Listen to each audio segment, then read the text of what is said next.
welcome to the Teacher Goals podcast. This is your host, Erica Terry from Healthy Wealthy Educators. And let me tell y'all, I was sitting here talking to myself for like the last minute because I pressed the wrong button. So when I say I am so excited to see you all here, hello. I'm so excited to be hanging out with you all tonight.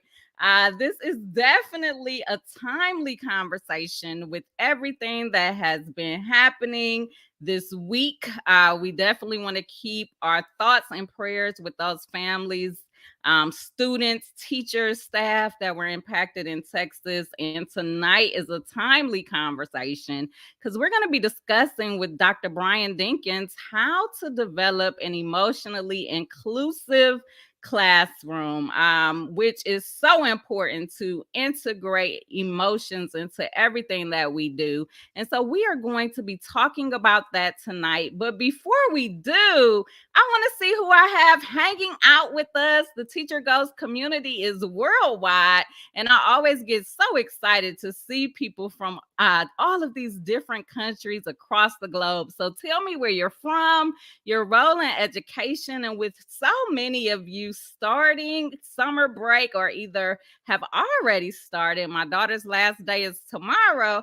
I want to hear about those fun summer plans that you have. I want to hear what you're planning to do that's relaxing, that's removing some of the stress. What you got planned this summer? So let me know. And so I'm going to start off by saying hello to Renee, who is a teacher in Ohio that is planning to relax, and relaxation is always good. So enjoy that. We have Anne Marie from the Philippines. Hello. Welcome to the Teacher Goals podcast. We have Alicia from Trinidad, or maybe that's where she's traveling because she got a couple of places there. And so we have Jill, oh, wow, who is 12 miles from Sandy Hook. So definitely feeling what we were talking about earlier. But welcome. So glad that you are here. Larry, who is the Dean of Student Behavior in Jackson. And so I know that this conversation to all of you that deal with behavior is definitely going to be super important. We have Sydney, who's a Texas teacher here, ready to have the kiddos know how to be empathetic again. Yes, a timely discussion. We have Eduardo here from Mexico City. Welcome. We have Christian, who is a principal from Columbus. I love Columbus. I lived there for a few years and I loved it. Love that city.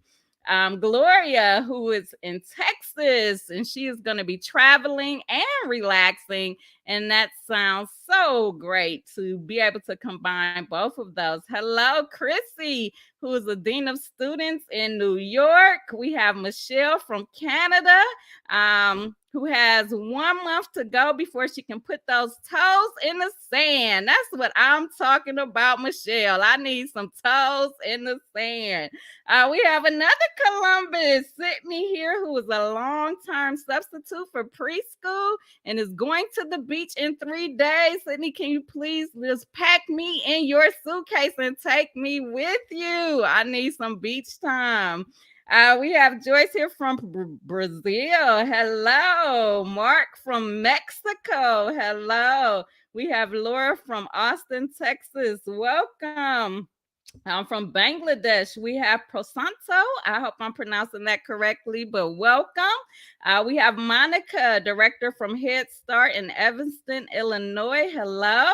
We have Eva from Singapore. She is heading back to Spain for the summer. That sounds great. Welcome, everyone. Thank you so much for hanging out with us. Just in case this is your first time being with us, let me just kind of tell you how our podcast goes. And so we are going to start off. I will bring Dr. Dinkins up in a few minutes, and we're going to go through some questions we're going to be talking about, and he's going to be giving us tips and strategies on how to develop an emotionally inclusive classroom. As we are talking, if you have questions that pop up, feel free to go ahead and put them in the chat, because at the very end of the interview, I will be doing a Q&A. And so we will be going through all of the questions and having the expert that's with us tonight answer those questions. So feel free to put them in the chat as we're speaking, or you can wait until the end of the interview and put them in the chat as well. And so that's how we roll here at Teacher Goals. And so once again, I am Erica Terry, and I am so thankful for all of you hanging out with us today. We had a good question from Anne Marie. Is it okay to share this in her Facebook page with her co-teachers? And so if this is this podcast, we want you to share it with everyone. And for those of you that listen to podcasts, so if you're on Spotify or Apple, any of the podcast platforms, you can find the Teacher Goals podcast there. And we would love for you to subscribe, review, give us a review. Let us know what you're enjoying or what you like about the podcast. We would love to get your feedback on that. And so thank you all for hanging out with us. I'm just going to name a few more people that I'm seeing, and then we're going to bring Dr. Dinkins up and get started. And so hello, it is morning in Indonesia with Hindi. So welcome. We have Evie from Puerto Rico. Welcome. We have another Ohioan. I'm from Cleveland, so I love my Ohioans. Allison from Dayton, Cincinnati area. So welcome, welcome, welcome. We have a first-time teacher here, Nicole. Welcome, and welcome to education. We are so excited to have you. And then last but certainly not least right now, and I'll come back at the end and get the rest of you, but Andrea from Brazil, welcome. So welcome you all to the Teacher Goals podcast. Welcome to the Teacher Goals community. We are so excited to have you, and we appreciate all that you're doing, and just happy to hear that so many of you are, planning to relax and engage in some stress-free activities that you enjoy. That is always good. And so without further ado, I'm going to go ahead and bring up our guest, Dr. Brian Dinkins. Hello, how are you? Hey, I am fantastic. Listen, Teacher Goals, man, it's a dream come true.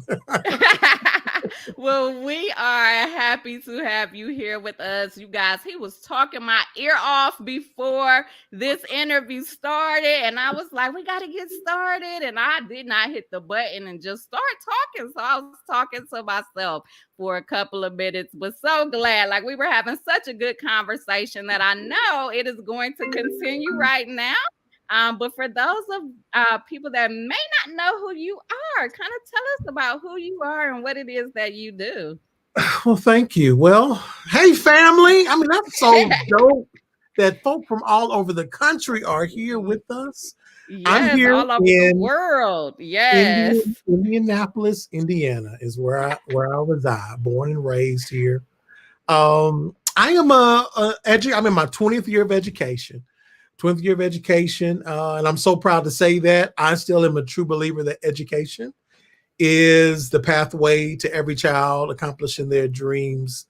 And so 20 years been in education. I am the CEO and founder of the Center for Empowering Education, which is just the vehicle that I get to express my contribution to the education community. I'm also an assistant professor at Butler University here in Indianapolis, where I am the director of the experiential program for preparing school principals. So I get to help develop the school leaders that help to create emotionally inclusive practices. So that is awesome. And so you're developing school leaders. Were you ever a school leader yourself, or have you been like in higher ed the entire time? You want me to tell it all? So let me just tell. Can I have a couple seconds to tell the business? Yes, ma'am. Yes, ma'am. Let me spill the tea. So, ironically, this conversation, I just keynoted a graduation before I got on with you, and so.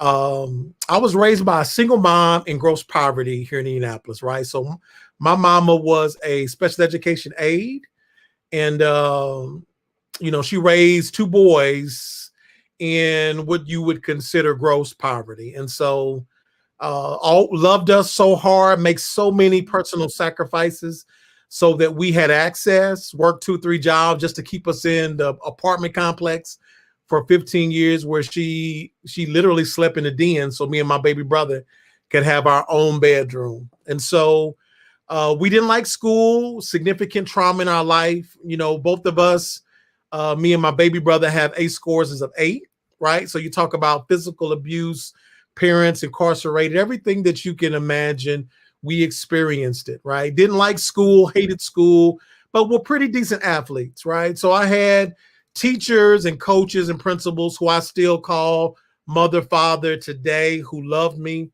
who helped me to figure out high school. So I graduated high school with a 1.9 GPA. Now y'all can't tell nobody that. Now that's between me and you and the teacher goals community. But and a million of followers on listen, right. listen. I had to literally make straight A's, go and retake 3 classes in night school, and then I took my SATs 4 times just to get out of high school with a 1.9 GPA. Now, thank goodness, Purdue University here in Indiana gave me a full ride scholarship to go play for the Boilermakers, right? So football was the goal. Okay. Let me go play football, buy my mom a big house. I had a great experience there, played in the Rose Bowl, played with guys like Drew Brees, even worked out professionally. But I got cut. And I ended up right back in the same poverty that I left. And so I realized now that was actually a gift to me, that football did not work out. I found myself in the Indianapolis Public Schools substitute teaching. They put me in some of the most ridiculous classrooms in that district. Now, listen, kindergartners going off high school. I mean, it was the best thing ever happened to me, right? Listen, I fell in love with it. So I drove south Indianapolis about 3 hours for a year to get my master's degree in special ed. Became a special exceptional learner educator. Loved it. One of my mentors said, "You need to go into leadership." I said, "No, thank you." I said, "I see what y'all do every single day. I don't want no parts of it." But they talked me into it, and I ended up at Butler, where I am currently getting my second master's degree in educational leadership. And I led high poverty schools in Indianapolis. So 2 elementary schools, pretty large, about 950 kids, 2 high schools. Went back to one of my old schools that I attended as a student. Kids just like me, right? Mm-hmm. Trauma, hardship, goals, talented, just needed to navigate the disenfranchisement of their community so they can accomplish their goals. At the same time, I started my doctorate at Ball State University, and my dissertation topic was the emotional intelligence of teachers impact on the behavior outcomes of African-American male boys. I even investigated all boys from urban communities, right? Mm-hmm. And so providing about 8 hours of emotional intelligence, professional development, significant increase in teachers' emotional intelligence. It was unbelievable, right? I said, oh my goodness. I said, now people ask me all the time, why did you choose boys? Because my baby brother has been in and out of prison for the last 15 years as a high school principal, as a principal period. My babies who were most suspended and expelled were my African-American male students. And now if we look at discipline across our nation, I can imagine internationally, there's still disproportionality with children of color who are being suspended and expelled in school. And so I saw improvement in emotional intelligence with teachers, but I didn't necessarily see the improvement in behavior that I wanted to see as a result of emotional intelligence. So teachers developed the skill to manage emotion, but I identified the gaps, and that's where emotional inclusive practices came from. I didn't address cultural consciousness like I should have. I didn't help teachers to think about how trauma impacts their classroom. I didn't think about equity and how we see discipline or behaviors that manifest in the classroom. Restorative community or restorative practices. Brad Weinstein, one of the experts, how we build community. I don't know about you, but in 20 years of education, 4 universities, 5 degrees, I've never taken a class on how to build a relationship, restore or Mm-hmm. repair that relationship, right? So all those skills are necessary for us to create the conditions so that we are emotionally healthy. And so I've been providing emotionally inclusive practices, training over the last 2 years, have seen growth. I most recently transitioned from culture and climate director of a district here where we implemented these practices. I was in charge of SEL implementation and restorative practices and have seen significant improvement, but we're just getting started, right? It starts with us. And when we do that, then we really can serve children in healthy ways. That was so much. I hope that wasn't too much. No, we got all. I said I was going to get in your business tonight, so I definitely did that. And so we are going to take it all the way back, and just start off with when you're talking about emotionally inclusive practices, like break it down. Like, what are you talking about? What are these emotionally inclusive practices that you're talking about? Well, that's a great question. So let me give the definition. So emotionally inclusive practices is the practice of integrating emotion in every part of the educational experience, right? So I don't know about you, a lot of places here in Indiana, when we came back from COVID, we prioritized academic learning, which we should, but we did not, in many places that I've been in, did not prioritize emotion, Mm-hmm. the impact of emotion on behavior, right? So when we practice emotionally inclusive practices, we're essentially making emotion normal, making it a conversation about emotion, how we feel, why we feel, the thoughts that Mm-hmm. bring emotions and our responses to those emotions. We create the conditions in our classrooms so that we can bring those conversations up and educate children and adults about the power of emotion in the classroom. We know that emotion lays the behavior for lays the foundation for behavior, right? It Mm-hmm. grounds us in our interactions with each other. Think about how we engage each other, new individuals in our life, Mm-hmm. um, how we maintain relationships, all come through interactions. And those interactions, whether good, bad, or indifferent, oftentimes bring emotion to us. Mm-hmm. And those emotions cause us to respond, to engage. And so being knowledgeable about those things helps us to improve the quality of those interactions with each other. Now, when I talk about practices, what I was able to do was create a framework where we actually not only introduce emotion, but we also introduce restorative community. Now, I hesitate using restorative practices because when people hear that, they go, program, program. No. A restorative approach is essentially creating the opportunity and the skill. Think about this. Think about when children learn how to communicate, build community and relationships, and they think about how emotion impacts that community, we have a stronger community, right? Mm-hmm. And so emotionally inclusive practices in classrooms includes restorative community and emotion. Okay. Another practice is cultural consciousness and emotion, right? So Mm-hmm. we're in a post George Floyd world, right, where we know that um, creating a sense of belonging and inclusion, diversity, and equity is at the forefront of the work that we do, right? Mm-hmm. Even within same in groups, socioeconomic status, all those things, culture, have to be a part of the community that we create because it impacts the way we feel, right? Mm-hmm. Emotion, right? I ask, and I've done training across the country. I often ask um, groups of teachers who may be from the same in group. I say, how do you feel? Have you ever felt like you were the only individual from your identity, how you identify in a group? You know what I'm saying? Are you the only person of color? Are you the only queer individual? Are you the only And I use my own experience, person experiencing poverty.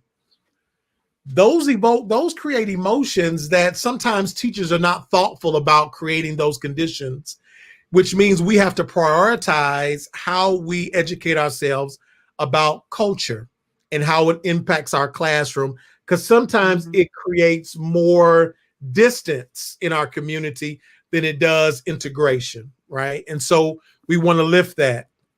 Implicit bias, huge. That's another practice. So when I consider the implicit biases that we all have and how emotion can help us. Think about a conversation you had with a person and you could see their facial expression. They were harmed or disrespected. You were able to use your social awareness to identify that facial cue, which should have given you the opportunity to engage and say, hey, did I say something that offended you?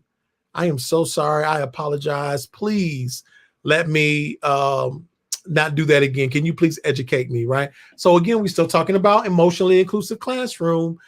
Trauma, two more. Trauma, there's 6 practices. So trauma, when the media began to show this school that was experiencing trauma, right? I began to cry. I was triggered.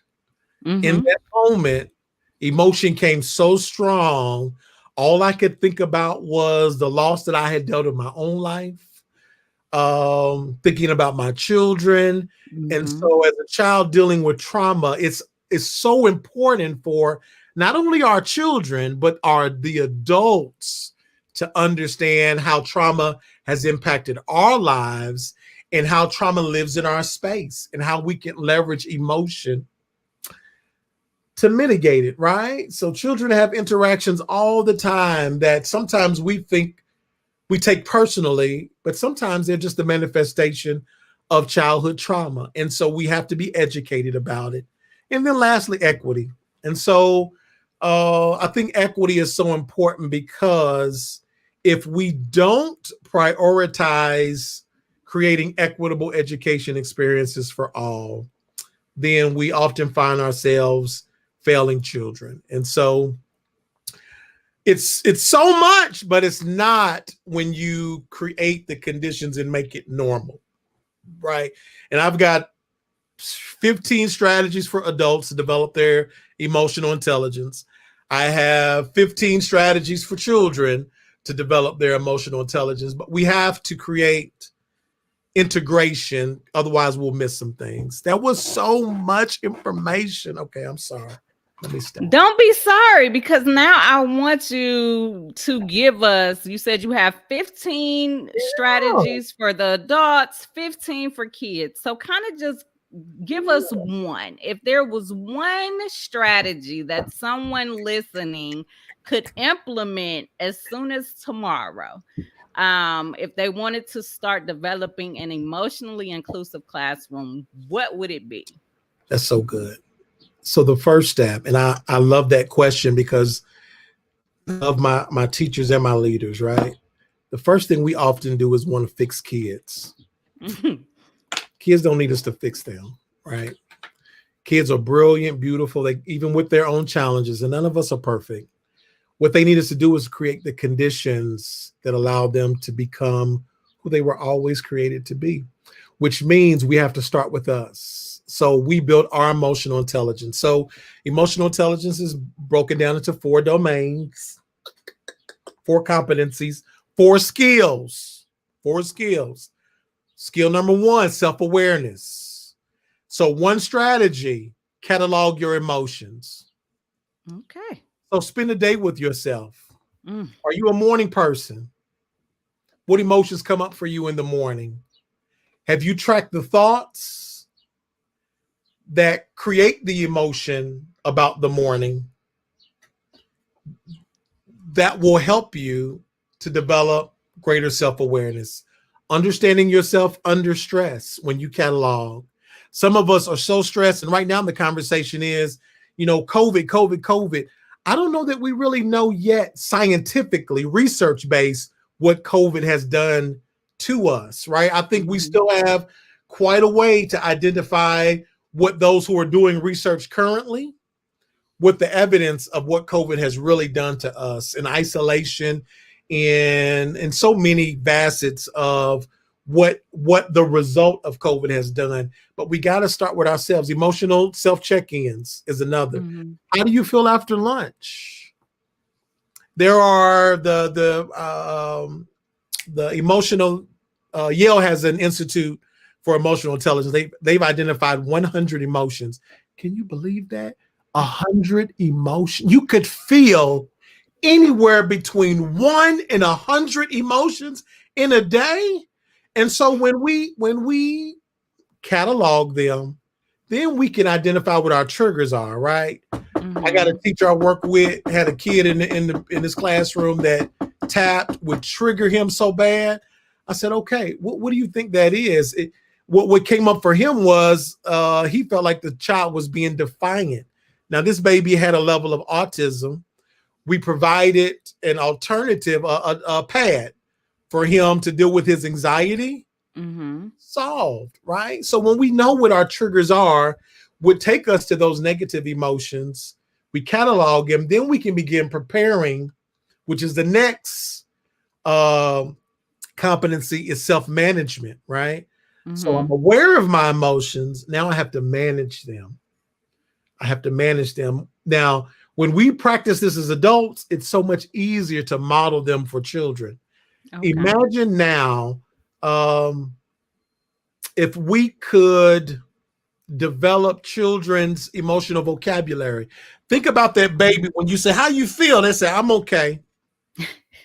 Imagine if we educated them on vocabulary like anxiety, Mhm. irritation, that they could articulate, hey, I know we're getting ready to go to music class and I don't like music, so I'm feeling anxious. And when I'm anxious, some of the behaviors that I typically demonstrate are non-healthy behaviors, right? I mean, if we teach the babies a vocabulary, they can begin to identify that emotions within themselves. So I gave you two. So Yes. self-awareness and self-management. Now there's a lot of strategies, but those are two competencies that are huge. And I love the idea of teaching the vocabulary, not just for students, because I even thought of that for myself. And, me as a mother, or as a wife or a sister, friend, people ask me how I'm doing. My answer is always, oh, I'm good. Or I'm okay. Those are the standard responses that I just give all the time. And so as you were speaking, I'm like, I need to build my own emotional vocabulary and then teach my daughter to do the same thing because her answers are, I'm good, I'm okay, because that's what she hears me say all the time. So these are great, great. And with any good strategies, any good practices that we try to implement as educators, we always encounter some challenges. Yeah. And so, what are those challenges that teachers or leaders tend to face when integrating emotions into the classroom? And then how can they overcome these Well, challenges? that's a great question. So, um, one reason why I pay a restorative community or restorative practices with emotional intelligence or integrating emotion is because identifying the emotions and learning how to manage those emotions are just the first step. We Mm-hmm. also have to create the conditions that teach us how to respond when those emotions bring negative behaviors, right? So imagine a child who is misbehaving in class. Um, there was one of there. Let's just say one of two ways the teacher might respond to that behavior. One is deal with the behavior in the classroom through a restorative chat, or send the student to the office to deal with the principal or the disciplinarian. Now, when they are having the conversation in the classroom, one thing that it allows the teachers to do is help the student be reflective about what interaction has happened. What are the thoughts Mm-hmm. that you're thinking that evoked an emotion and the behavior. So we help students to map out that cycle, right? Because oftentimes we don't get to see the emotion or the thoughts or the interaction. All we see is the behavior. And so when we create the conditions through conversation that's inclusive of emotion, then we not only help to resolve what happened by providing opportunity for the student to own their decision and repair it, but we also allow them to think about what came up for them and the emotion. Name the emotion. What is it? Anger, frustration, disrespect, and what was your response? Now, let's identify another response, right? That's self-management.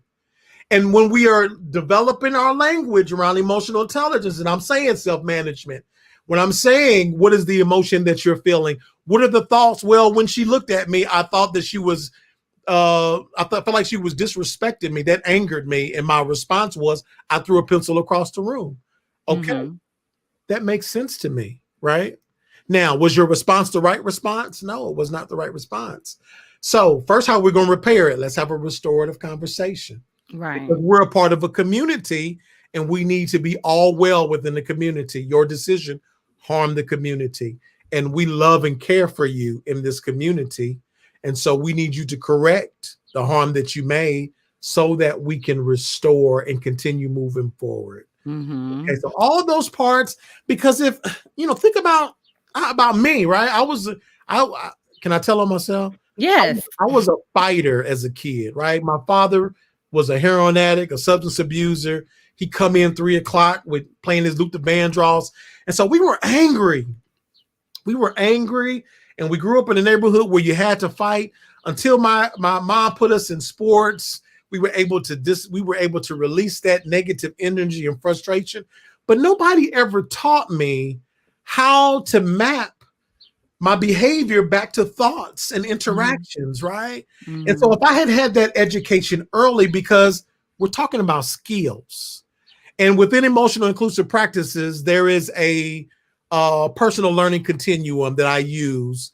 First step is awareness. Like, you may hear something today and you go, man, that was so good. Or you may, that sucked. Whatever the case, you heard it and you go, okay, there's awareness there. Awareness, then that now is what is your attitude about what you heard? What is your mindset? I've done professional development across the country, and I have 2 types of mindsets. Typically, mindsets that say, you know what, that's something that I can use, or a mindset that says, you know what, I already know that. Because once we identify what the mindset is, we then have to develop the skill, the aptitude. If we hear a great strategy and skill and we don't practice it, it cannot become applied, which is the last 4. A is application in real time. So we're giving kids emotional inclusive practices and create an emotionally inclusive classroom, but we don't give students an opportunity to practice. Right. And they can't grow in their skill. If we don't give teachers the opportunity to catalog their emotions and practice management in that heated moment, in that trigger moment, then they won't be able to do it. So you have to be able to practice while creating the conditions. So those are challenges. A lot of challenges, right? There's a lot of challenges, but with the right conditions, we can address those challenges in a proactive way. And I love the thought, or giving not only students the opportunity to practice, but giving yourself the opportunity to practice, giving yourself grace as you do this work can help you further your success with it. And so we have so many questions. I want to make sure we have time for that. But before we get to the questions, if people want to learn more about you, more about the work that you do, more about emotionally inclusive practices, where can they find you? Yeah, so you can find me at www.briandinkins.com. I love Twitter, so at Dr. B. Dinkins, Instagram, Dr. B. Dinkins, or email me at empower@briandinkins.com. There was a great question. Can I answer that? Rachel asked the question. Well, before we get to the questions, for those of you that might be listening on the podcast platform, join us live so that you can get your questions answered. But I just want to thank you. And this is how we wrap this interview part up. So I just want to thank you for being here with us. This has been a great interview. And now we are going to jump right into these questions because they are definitely burning up. But thank you, though. Yes, ma'am. All righty. And so Rachel's question, are you talking about this one where she says we could honestly spend all day? I am. Yes. So how do we justify that? I thought this was a great question too. How do we justify that when we're responsible for test scores and are evaluated on those test scores and we're trying to get through all of the curriculum before the test? How? So great question. Great question. It does take time. It does take time. And the beautiful part is now having been a teacher and now an administrator, have led 4 schools and now training principals. I've learned how to be thoughtful in creating the conditions that allow you to do the work that you need to do. For example, the schools who have prioritized teaching emotional intelligence and emotional inclusive practices, they build it into their schedule, right? So for every school that has prioritized teaching emotional intelligence, they have circle time, they have community time, they develop welcoming rituals at the beginning of every teaching opportunity. They start with community time, right? Now, I have this question all the time. We don't have enough time for that. Okay. If you don't prioritize it, then we have to be willing to deal with the consequences of not prioritizing it, right? I had conversations with 75 principals this year who said, Brian, we prioritize academics and the kids set our school on fire. I said, absolutely right. Absolutely right. They did. Because if you don't, you can't put fish in an empty tank. You have to put water in the tank. You have to warm it at the correct temperature. Then you put fish in. Children are no different. Adults are no different. I'm having conversations and doing this training with principals to say, hey, we've seen great flight from the profession. And research tells us that educators or employees, because this is a study across multiple business sectors, employees typically don't quit their jobs, they quit their bosses, right? And so if if principals are not creating the conditions to check on their teachers' emotional health, you'll continue to see the flight because the work is not easy. The work is challenging. And we are the gatekeepers, right? What is the alternative? If we don't do this work, then we'll continue to see children not succeed. And so we are lifeguards, but we have to prioritize our own emotional health. So you have time that you prioritize to teach emotional inclusive practices. You have a team. I do train the trainer. So I train somebody at your building to be the person who implements training throughout the year so that you can grow in your community, because there has to be accountability, right? As a community, we have to commit to prioritizing emotion. And so that's a great question. Creating the conditions. So I loved your response, but in that response, I want to hear about how do we explain this to parents? We have Michelle that said that sometimes parents don't understand why we discuss emotions. So how do we explain to parents that we're taking time away from academics to work on these emotionally inclusive practices? I love it. I love it. And you said take away. We don't have to take away anything. Well, that's the parent is going to say you're taking it away. So how do we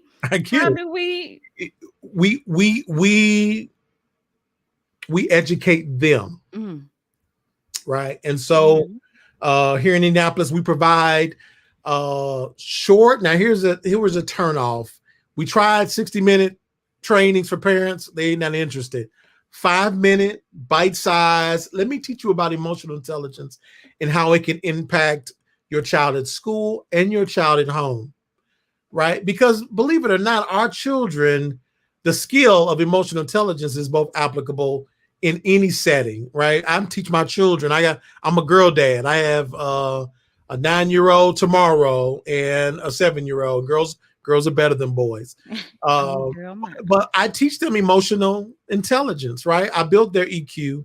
And so we have to educate parents on the impact, right? Because Mm-hmm. I know a lot of brilliant people, IQ off the charts, EQ is terrible, and they can't keep a job worth no. Matter of fact, there's research that says people who typically excel at their jobs have high EQ opposed to or compared to IQ. And so Mm-hmm. the research supports why investing in emotional education is should be a priority.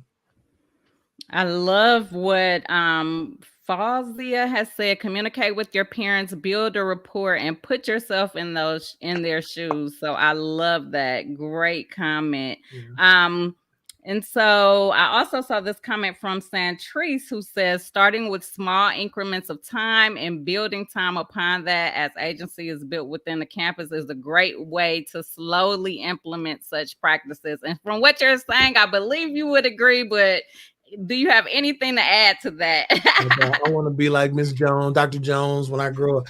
That's absolutely right. I've been in schools who have invested. You see emotion on the walls. You see emotional intelligence word walls. You see emotionally inclusive practices word walls. So we're building vocabulary. Think about the baby who goes home and the mom says, "How was your day?" My day was great. I feel really good about it. I'm happy. And I had a test and I felt some anxiety, but I overcame that. And think about hearing that language change, right? And go, Mm-hmm. oh, you articulated so well how you feel. That's so good.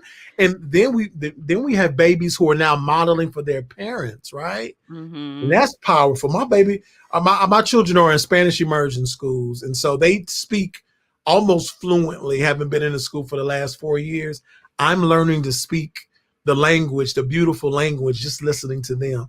So our Mm-hmm. children have power to impact the homes, but we've got to prioritize it.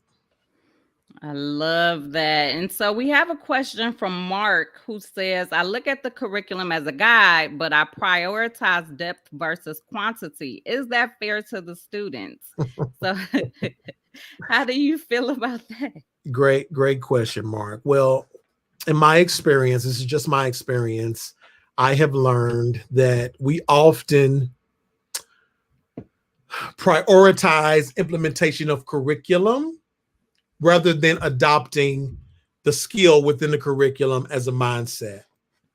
And so even for SEL curriculums here in the districts that I served in the last 2 years, we implemented SEL curriculum for children, but we didn't start with the adults, right? And so the adults have this wonderful curriculum from Castle, or not from Second Steps curriculum. They're implementing it, but they don't have the skill themselves because we didn't start building the skill with them, right? And so we Mm-hmm. really have to help build the mindset of the adults so that they're practicing it, because every part of our life, every part of your day has emotion all through it, right? If you just think about a television show that you watch and an emotion that comes up for you, a horror movie, we go to movies all the time because they make us feel a certain way, right? We eat Mm-hmm. food, it makes us feel a certain way.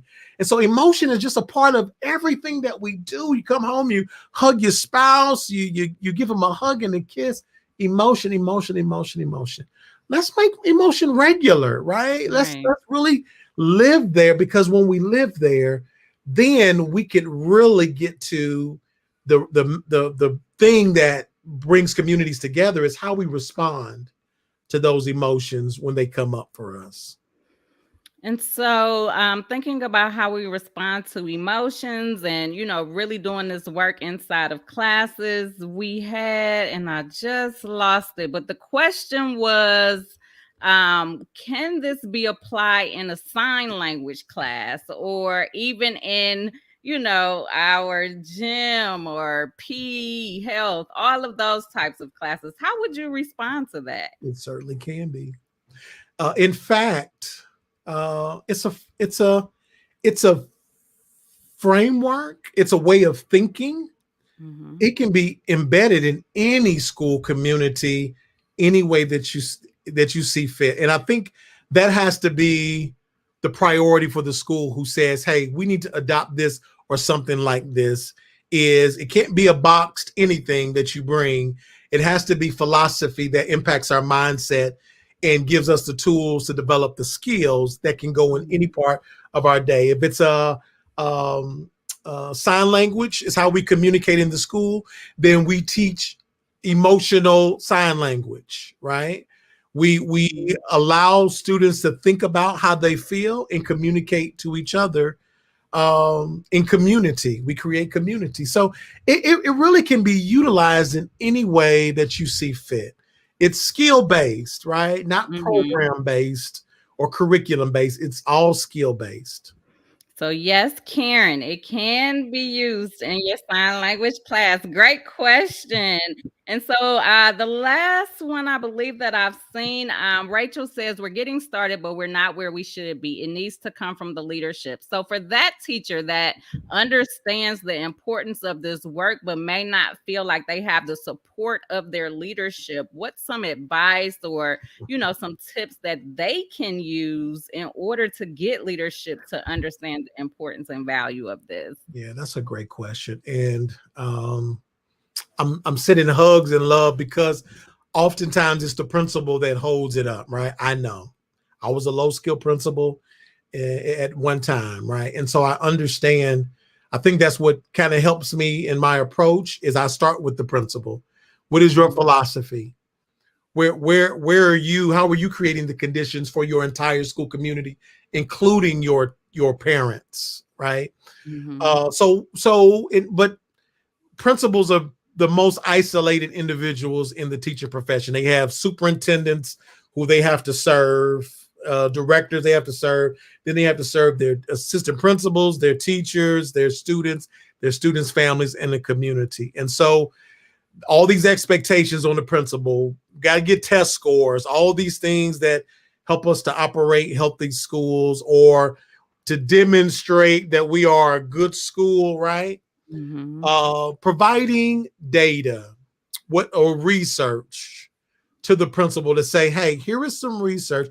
And if you email me, I can send you tons of research that supports why emotionally inclusive practices, emotional intelligence, restorative practices, all these things integrated are great ways to impact our culture and community so learning can happen. Because I bet each of you that is on this call that are educators know what the conditions of a classroom looks like when there is no positive culture or climate or community in that classroom. And so providing that leader with examples, stories, data, research, oftentimes help them to think about how they can accomplish their to-do lists, Mm-hmm. academic outcomes by embedding. You don't have to take away.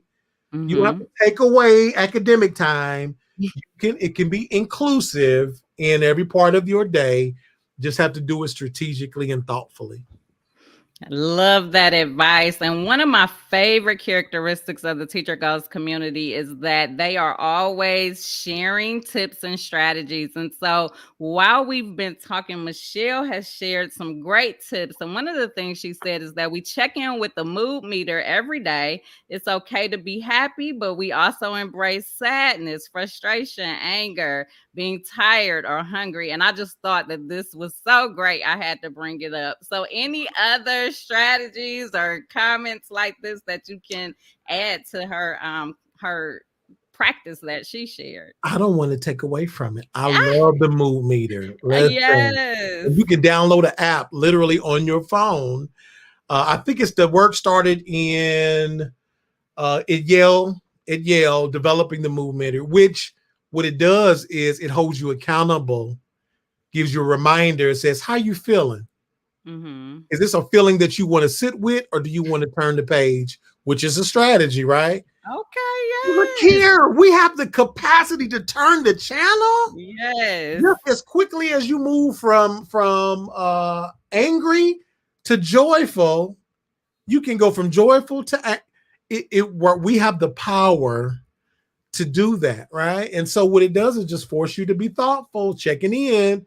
Think about checking in with your babies. I would check in with my children at least 4 times a day. How's your weather? When I do professional development, I always start with, if your emotions or feelings were weather, what's your weather right now? I get thunderstorms. I get sunny and rainy with 70-degree weather. I mean, it's so colorful. And what it does is it allows me to then provide the empathy and the emotional support based on where you are.